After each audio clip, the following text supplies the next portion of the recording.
حلقة اليوم هنطرح موضوع مهم جدا: الفرق بين منظمات الطيران الدولية ICAO، الإياسا، والFAA. كل ده هنشوفه في حلقة اليوم، والسؤال الأهم لأي واحد مقبل على دراسة طيران: أنا رخصتي إياسا، ICAO، ولا FAA؟ يلا بينا.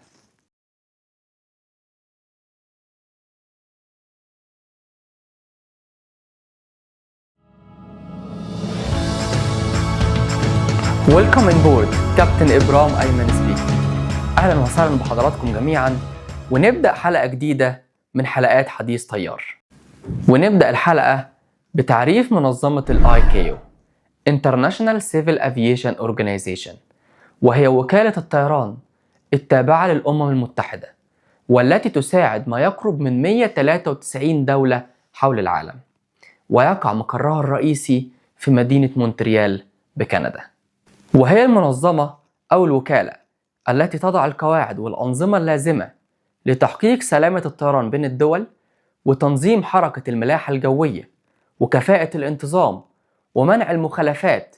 وهي أيضا المنظمة التي تضع أسس أو أنظمة التحقيق في الكوارث الجوية.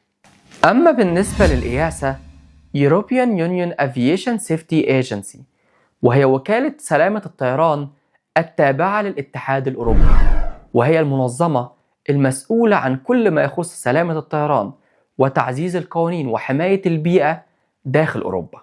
وهي المنظمة التي تساعد وتقوي كل أعضاء الاتحاد الأوروبي التابع لها. أما بالنسبة للFAA Federal Aviation Administration، وهي وكالة أو منظمة الطيران المسؤولة عن الإشراف والتعزيز وتطوير الطيران داخل الولايات المتحدة الأمريكية. طرحنا في الجزء الأول من الحلقة الفرق بين ICAO، الإياسا، والFAA، وجه الوقت اللي نوضح فيه مفهوم CAA Civil Aviation Authority، هيئة الطيران المدني أو الهيئة الوطنية للطيران. وكل بلد ليها هيئة طيران خاصة بها تعمل على تنفيذ والتشريع وأي كان يخص الطيران داخل البلد دي. وكل بلد لها هيئة طيران تتبع منظمة من المنظمات اللي احنا اتكلمنا عليها في الحلقة.